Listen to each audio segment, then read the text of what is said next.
Yes. So, that's May. So, we're having a break today. Ay, masyadong bumaba yung ano natin kahit wala naman yan. Pero, it's our break. Mommy's break.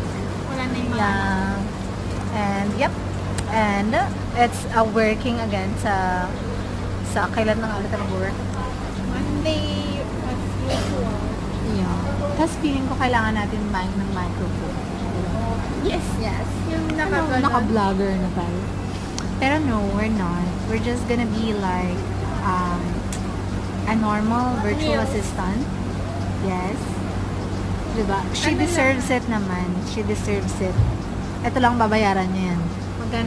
Magkano yung babayaran mo? 200 something. 200 lang. Aba, tas sa akin parang ano na Bakit kami. kasi ang dami pinag-order? Kasi parang nagugutom ako. Nung pagdating dito, Ay, hindi ka nagutom na ako. nagkain